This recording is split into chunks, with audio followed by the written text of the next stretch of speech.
Okay. So, basic gears.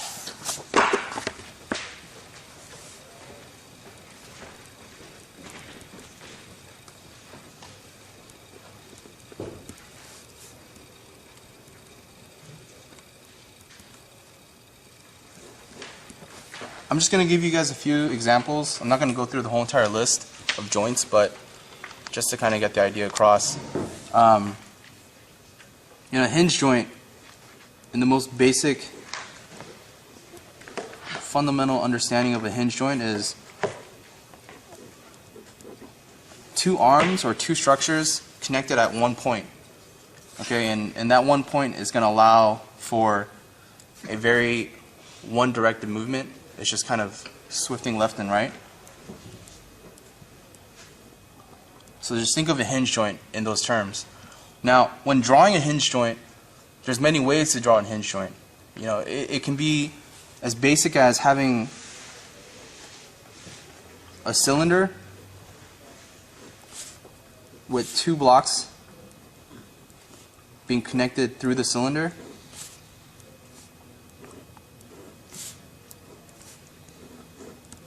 Okay, and when we really break it up, you have to think about how is this bottom piece, block A, how is this bottom piece connected to the cylinder? Now this is where, when it comes to drawing gears, it's going to make the most visual sense, and when we draw it for your instructors, a client, for yourself, and you're presenting it to an audience, this is what you want to start nailing down. Because when you see a lot of mechanical designs, it's not about how cool the drawing is, but it's about the level of believability. Okay? So what I like to do is, when you study basic gears, you'll start to see kind of this repetition of where things are connected. So if we have, let's say we have this arm, right? Or the structure. And you have a cylinder piece here acting as your hinge point.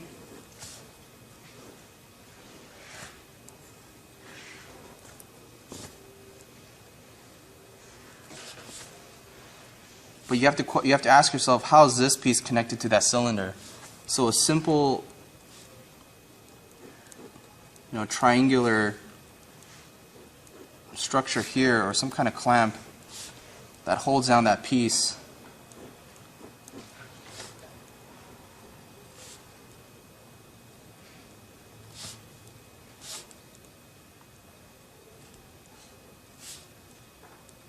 can be pretty much your explanation for how these two things are connected. Okay? And on the top,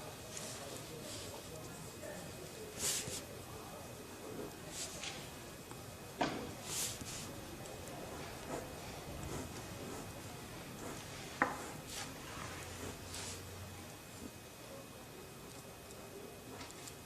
can have the exact opposite, but located in the center.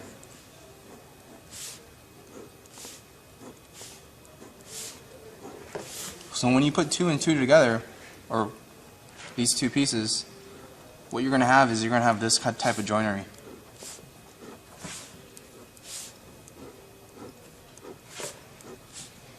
Does that make sense? Let me know if I'm going off the page. Sometimes I'll just slip off the page. Do you guys have any questions in regards to this basic hinge point? So I was just drawing what you were doing. So what's the top portion again? This portion here? So it's thinking about how this top piece right here, how is B connected to C? So you have to just think about, it can't be connected in the same manner because these two pieces they'll bump into each other, or it will conflict, right?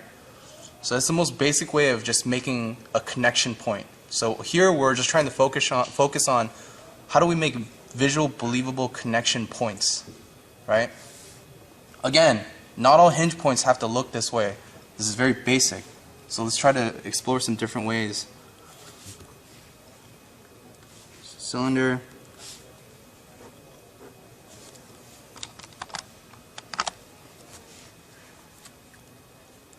You can do a split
Does that make sense?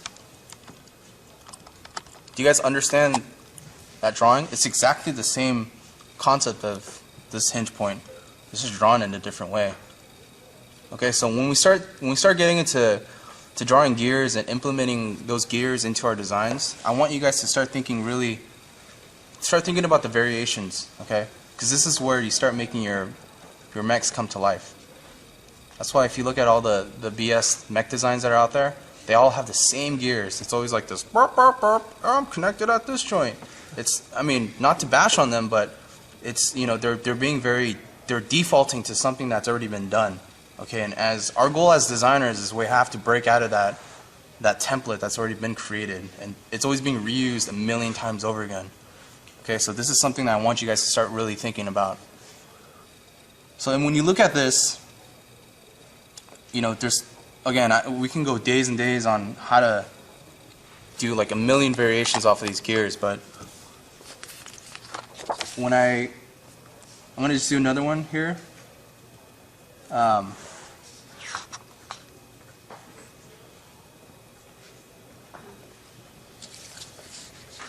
So think about, what if we did one where it's like a hinge with another hinge point?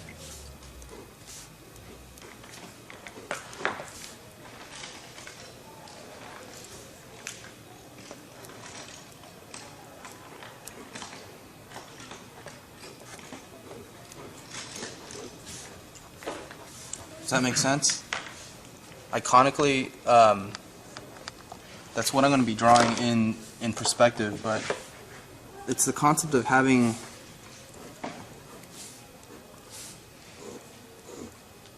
this base right here.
Do you guys understand that concept right there? Is it? I don't know if I have too many lines intersecting, but it's the idea of this this hinge being on a track instead of being at a pivot center point. It's actually on this track. So what it's allowing for a larger movement. So instead of just doing this, right? It's allowing to do this. Okay? Because now the pivot point, it's not fixated on this one point, but it's fixated on this track. So it can reach, you know, it has a larger and greater reach. Okay, but it's the same concept of this hinge point, right?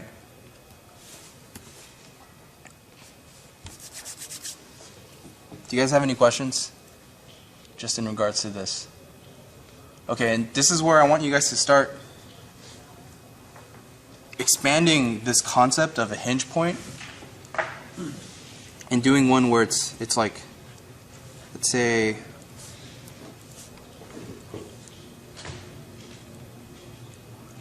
we have the same rainbow rail thing, whatever this is. I don't excuse me because I don't really know the actual terms, but and let's say we have another hinge point here.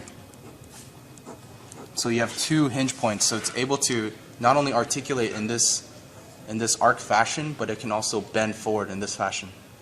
Okay, so it's now we're starting to take a very simple concept and kind of expanding it to make it look more complex.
Do you guys understand that concept? Okay, are there any questions so far? How about, wouldn't that hinge need something motorized? Because it's just, you have to actually move it by hand. Would it Where it's connecting to the rainbow rails? would it need something mechanized? Well, where it's connecting to the rails, how would it actually move on those rails? Unless the rails themselves have, Yeah, the hinges themselves have a little spinning motor. Yeah, it would have a motor, but the basic concept is it's about you know, hinge points, socket points, you know, and obviously we can fluff up the idea and make it work by saying, yeah, this thing is it's obviously on like an automated, you know, track system that can make it move. You know, there's hydraulics and there's all this mechanical stuff that can actually back it up. But the key point is, you know, you're not so fixated on one hinge point or one way of articulating a joinery. You know what I mean? Now we actually have the flexibility of saying like, well, our mech doesn't have to move in this direction. It can actually articulate this way as well. You know, but you have to visually explain that. It has to be represented in your drawing. Okay, so this is the most basic, most core thing that you guys should start thinking about and should really focus on, and especially in the beginning of this project. Okay, you can get into more detail about how things actually work, but if this simple, iconic, you know, point of function or this gear point is not, if it's not clear and if it's not represented, then you kind of question like, how does the mech actually move? How does it actually, how can it pivot this way and still walk forward? You know what I mean? Otherwise, if it all has the same pivot joints, it's going to be really static and it's going to have the same static movements, right?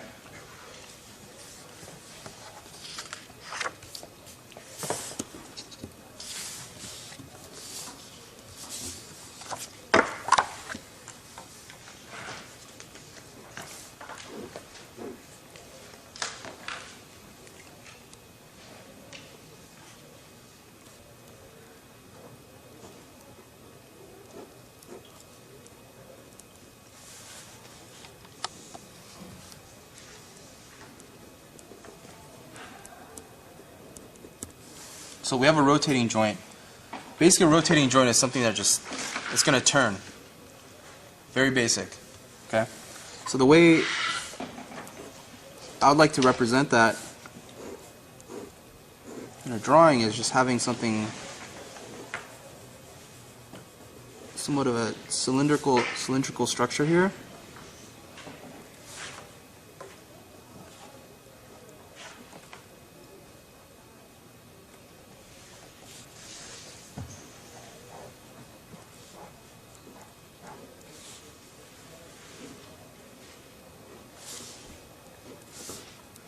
and simply just having these two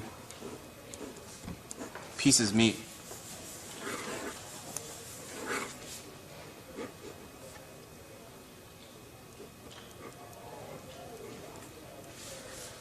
That's how we can get away with that concept.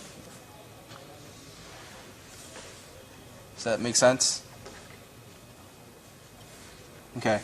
Now again, I'm going to take, these two ideas where we have a hinge point and connect it to a rotating gear. So now we're creating gears. You know what I mean? This is just these are like the baby steps in order to get to a complex idea. Because otherwise, if you don't know what kind of gear you want, you're gonna start looking online and start looking at hydraulics and getting all these complex images of these functions or these gears, but you won't know how they actually work. And you're just gonna try to implement it into your design. But this way, if we start building it step by step, you'll have more control of where to input and place your gears. Okay? So this is why, when we start designing mechs, it's important how you want it to move, but how you're going to be able to show that. So if we have a rotating and a hinge joint combined,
do you guys starting to get the hang of it? Okay, I know it's going to start looking very Frankenstein, but I just want you guys to kind of build that gear visual vocabulary. Any questions so far? When Yeah. you research the gears, do you have any websites you recommend? I don't actually. I think the best is just something on Wikipedia. I think they have really, basic breakdowns of gears. I don't know. I honestly don't know. There's this website called MC Masters, and you can look up basically any type of hinge. I think Thomas was on it. Mm-hmm. And you can just look up any type of ball joint, and you'll see 12 different Oh, cool. variations. Awesome. If you'd like to post that on the blog, that'd be great. Yeah. Again, anything. Me personally, I look at a lot of simple things. Like I look at a door hinge, and how does a door hinge? Why does that make sense to me? Why does it work? And I look at it and I think about how can I implement that basic concept into my designs. I even look at this camera stand and the way it's structured. It's very familiar to us because we've seen this. But when you see it in a mech, it all suddenly becomes such a great idea. Because it's implementing the most simplistic ideas into something that's very conceptual. You're kind of bridging the gap between something very abstract, conceptual, but also tying it in with something very familiar. That's the key about design, especially with something that's very abstract, is bringing a sense of familiarity. So.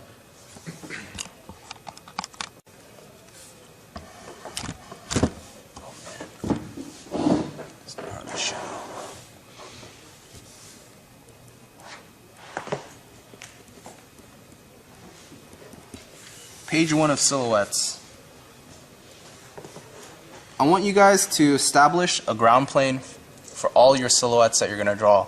Generally, I draw about anywhere from 9 to 10 or 9 to 12 silhouettes on a page. So, traditionally, you'll see a lot of silhouettes on the same ground plane. Instead of that, I want you guys to switch up the height.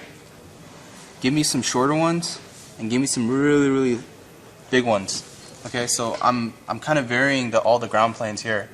So you're not just giving me the same silhouette, because naturally our basic human instinct is to organize everything. No matter what you do, I don't know if it's because we went to school since, you know, age of 5, but every time you see silhouettes that are on the same ground plane, you always get the same freaking shape, same design, same proportion, same everything.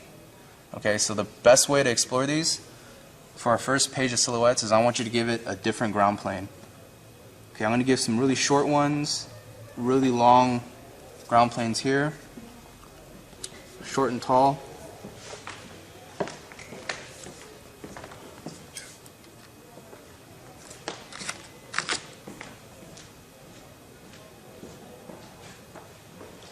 Okay, thanks. Does that make sense? Just the way I'm laying out the page?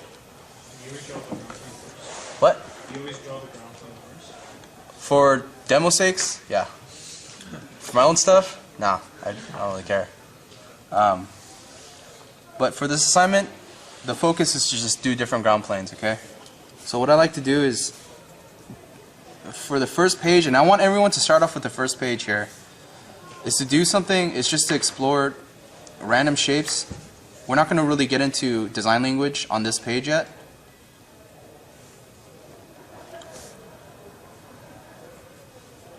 But, you know, the whole goal is I just want you to explore how you would utilize these ground planes and what unique designs you can come up with.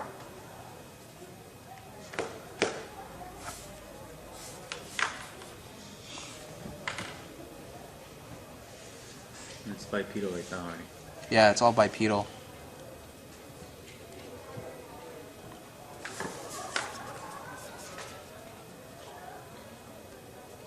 What's going on downstairs, man?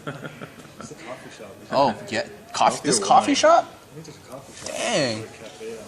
There's always been a There's the bar. It's just a coffee shop, or do they actually have drinks there?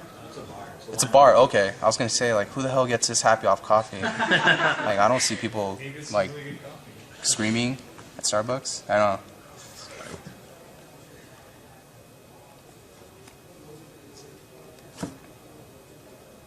Are you thinking of different scenarios for each one of these silhouettes? No, I'm just let your brain go.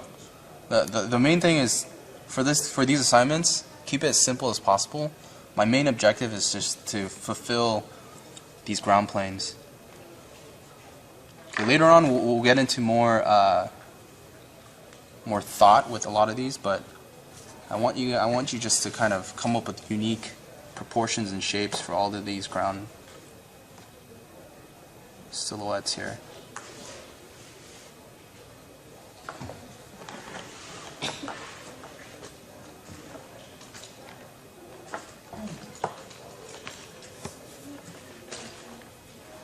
They will all be profiles, right?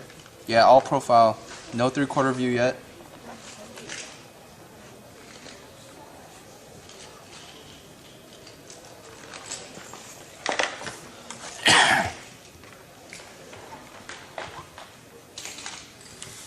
One thing you guys can explore is the positioning of the legs. So let's say if this is our torso, right? Traditionally, you'll have legs that... Let me start off on a different page.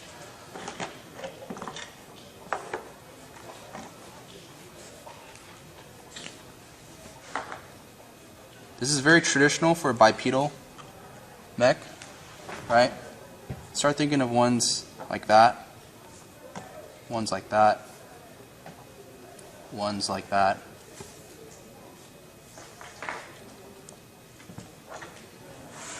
Ones like that. You know what I mean? I want to break that, I want to say, kind of that cliche understanding of what we think a bipedal mech is. So I want you guys to, you guys don't have to do this, it's not part of the homework assignment, not this bit, but when you're doing your silhouettes, definitely keep in mind just the overall proportion and where the legs might come out from. Okay, because they don't all have to be this chicken leg. They don't have to stem from the bottom half. It can, the legs can be higher than and taller than the torso. You know, it can jet out way up here. And the feet can be down here. And you got some like crazy contraption thing with arms. You know, that's really weird. It looks kind of like an insect or something. But that's the whole goal of this assignment, is come up with the weirdest shit you can possibly think of for this.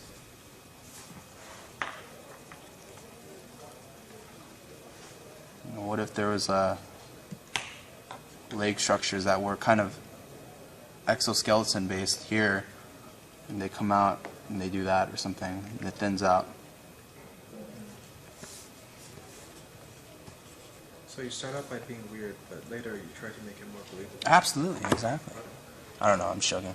No, for this assignment, it's to really explore your different sense of scaling and proportion. Because a lot of times when I assign, or even when I see a lot of silhouettes that are laid out on a page, the way you lay out your silhouettes dictates how you draw your silhouettes.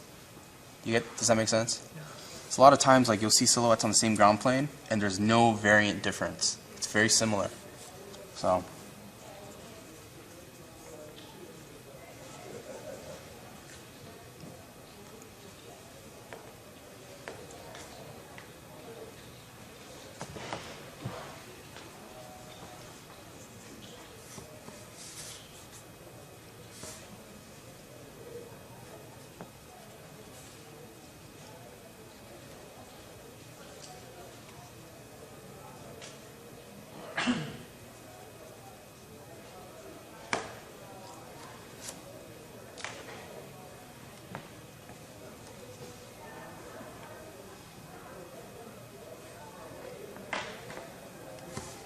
And maybe I have one like that, where it's 900% all legs.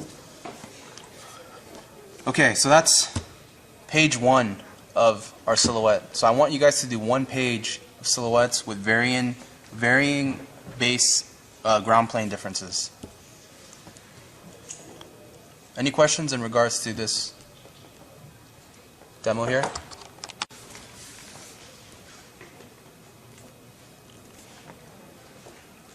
Page 2. Did you guys, by any chance, get a materials list page? Okay. We're going to be utilizing just one set of the markers. I would recommend getting like a 1 or 10% or a 20% marker, and we're going to be doing a lot of the block-ins. But for this silhouette assignment, for page 2, again, I want you guys to have the varying ground plane sizes, but instead of drawing all the lines on this one, I want you guys to draw shapes. Can you guys see that? Okay.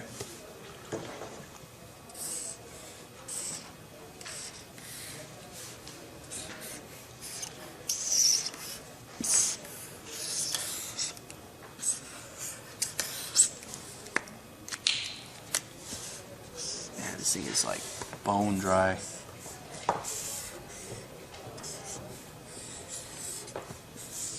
Just random shapes. I'm just trying to fill up the page here. Okay. Within these shapes, I want you guys to draw your silhouette. It shouldn't fill up the whole entire shape, so I don't want to see any of you know, anything like this. This is your shape. Okay? If you give me that, I will like quadruple your homework assignment next week. That's not the purpose of the assignment. The idea is to keep these shapes in mind as a restriction point to not break out of those boundaries. Because so what this is going to do is going to challenge your sensibility in terms of proportion. Okay, so if I have this shape right here, how am I going to construct a silhouette of a mech that's going to be within the shape parameters?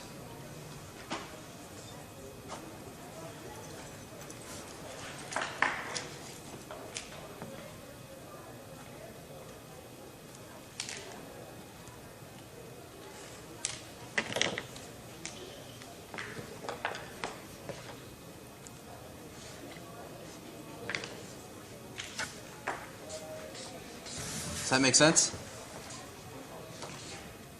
Yeah. Okay, I'm not going to do all of them, but I'll just do a couple just so that you guys can get the idea.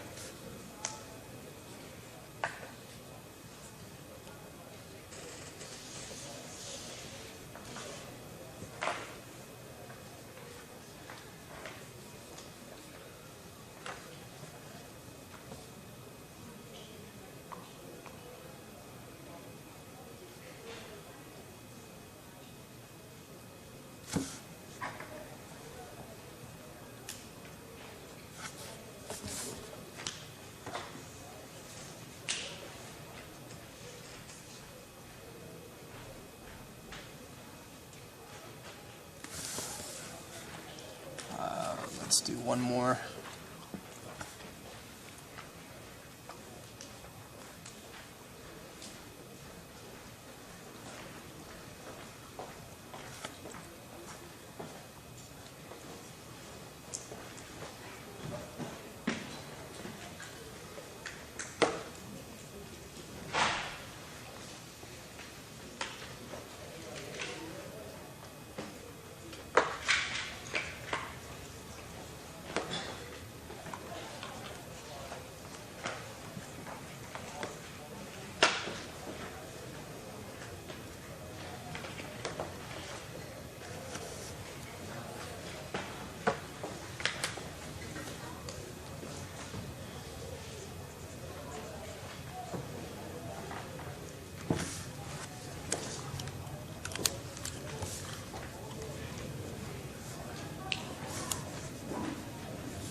Any questions?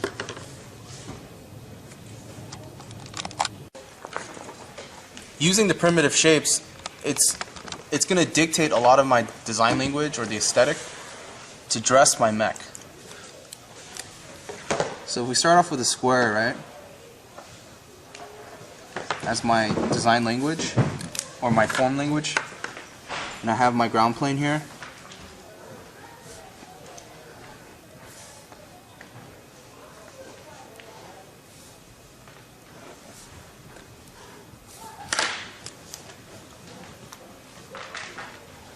What I want you guys to think about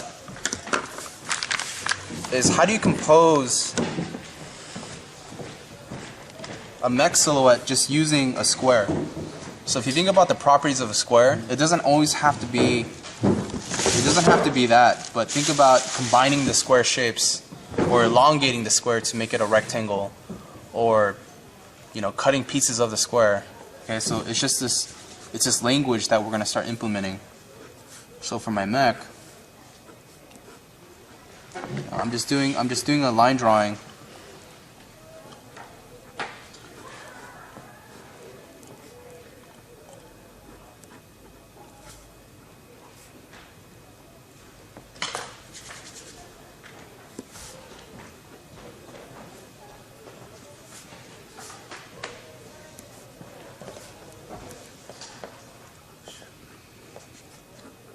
Okay, we have something like that, right? And I'm using, if you look at the major shapes, they're all comprised of squares. Okay, all the small shapes don't have to be all squared off or anything, but I want your major your major shapes for your silhouette to look like it derived from a square. So it looks like we have some kind of consistent design language here. You can have, remember in your silhouettes too, don't be, try to be somewhat crafty with these, crafty, not crappy. Try to go in there and just put some delicate sense of detail in them. You can put some wires and stuff here, like little nubs and things like that, just to kind of give it a sense of life. And this will also give it a sense of like nice scaling.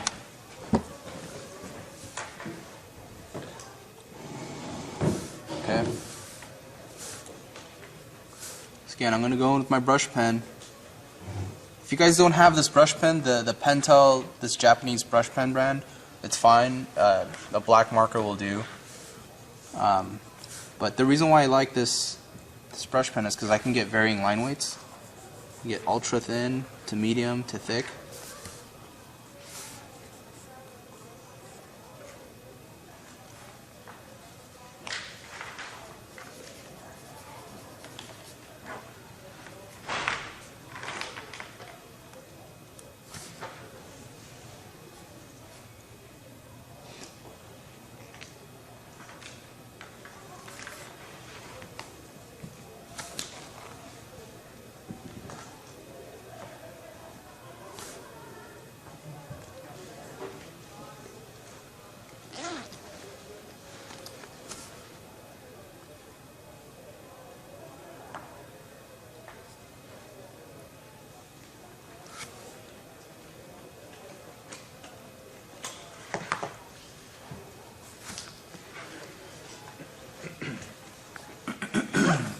You guys have any questions so far?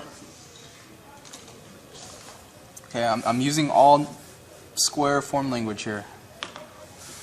Okay? So I want you guys to do a page of squares. A page of silhouettes based on a square form language. Okay, and make sure you have the varying, the base sizes and stuff like that. You can overlap them, right? And make angles. Yep. They don't all have to be upright. You can have unique angles. You can have smaller squares. I mean, you can do whatever you want as long as it kind of has that like angular design language in these.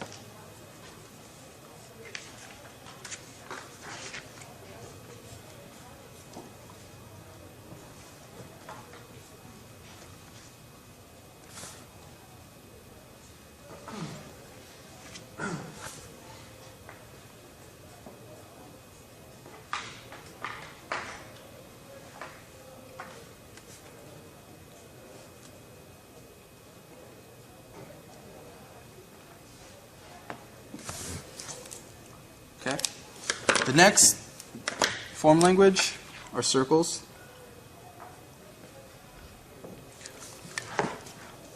Same concept, except for these, they're going to be a lot more circular, and it's going to have a more of an organic feel to your mechs. So even thinking about the legs too, think about circular structures, panels that would bend and that would contour the shape.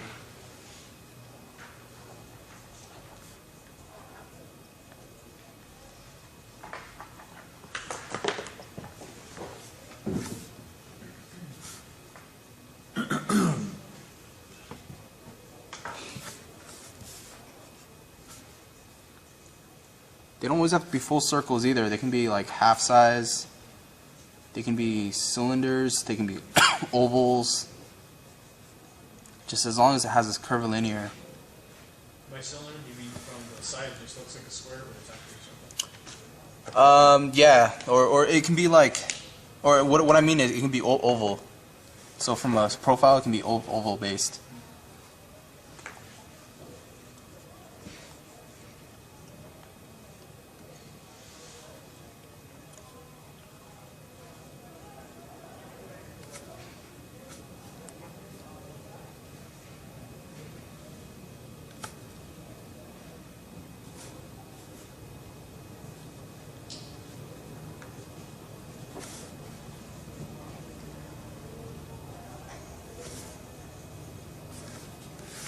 okay, it can start looking like really busy and chaotic, so just be careful you maintain your detail.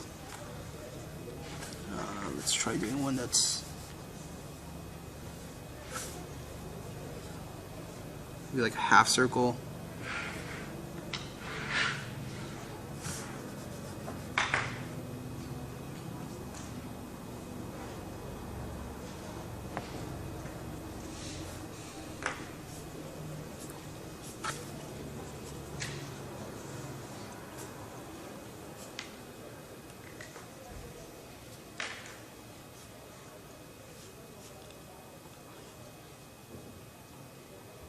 Maybe some sense of like a cockpit up here. This one's gonna look pretty dorky actually. It's gonna have more of a whimsical feel to this one.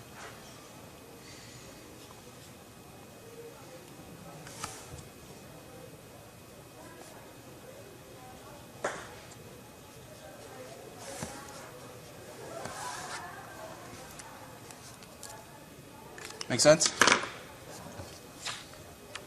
Okay, actually, do another. We got the triangles. Same concept, except you know the design language on this is going to be triangular. It's going to have more of a point.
Okay, does that make sense? So I want a page for each shape. Page of squares, page of circles, and page of triangles. Okay? Next page. This is where I want you to take the square and the circle, and you combine the two design languages. Okay, so you combine both design languages on this spread. So if you think about how many ways you can combine this, I mean, if you want on the side, you can come up with like different variants.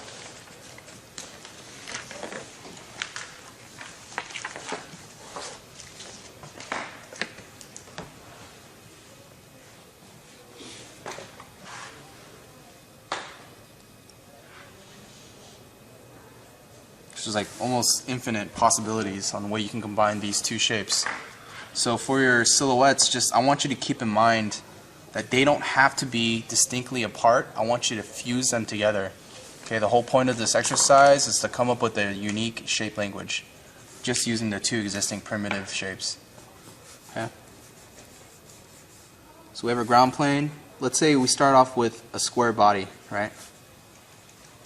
The square body, at the end of the square body, I have some kind of circular language here. So I'm going to round it off here. Maybe in the front I have some circles as well. Round that off. Some more squares here.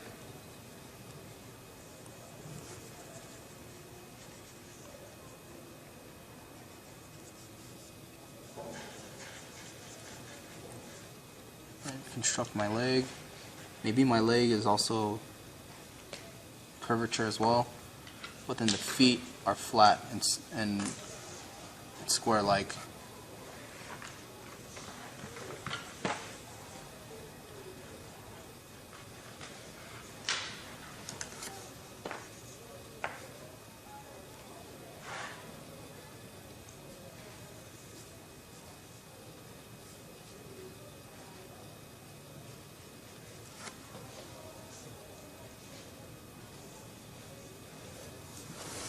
that make sense? How I'm combining these two design languages to come up with this shape or this kind of silhouette? Okay.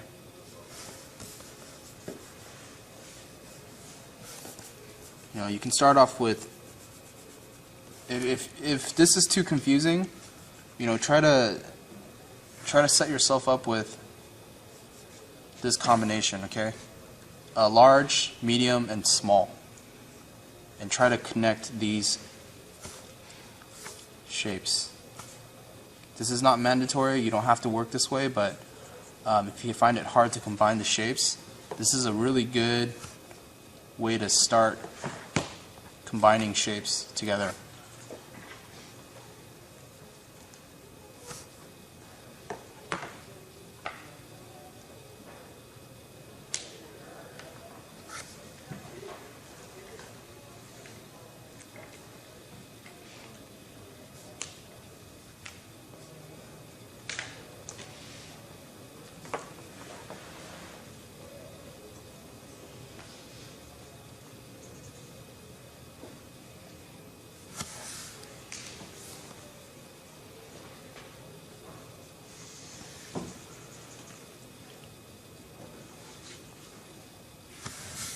Any questions so far on how I generated this?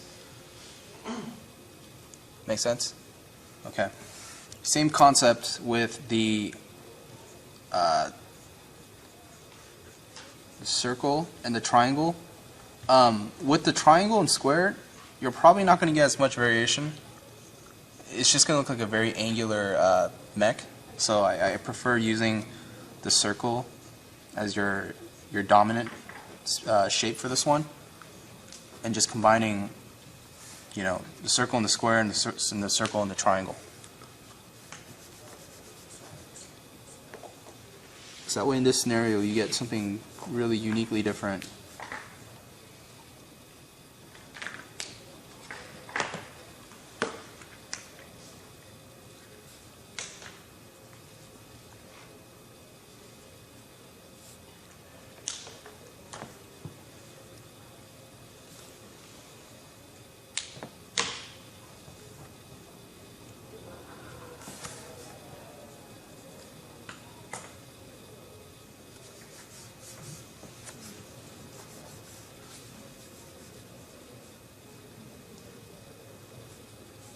We can start off with a huge triangle shape here, circle. You know, if you want to make your mechs look and feel dynamic, the key is to have a large, medium, and small shape, so that you have a sense of, you know, weight. If all the shapes are too even, then it's going to feel it's going to feel very static and not as dynamic.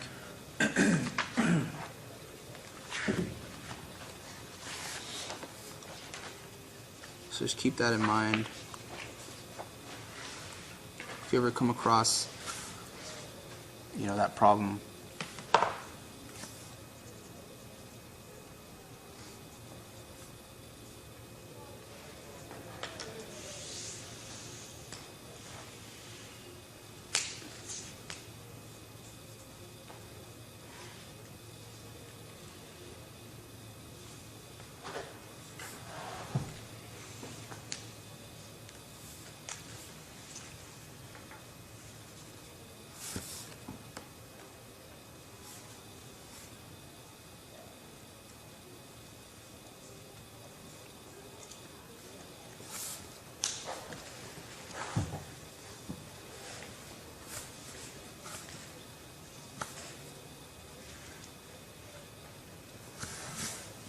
You guys have any questions?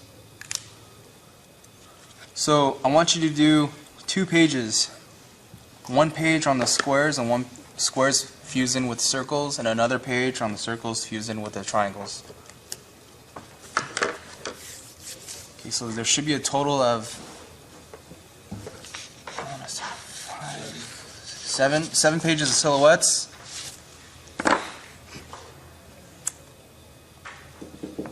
8 pages of gears, and about 4 pages of research, and 1 page of the vocabulary terms.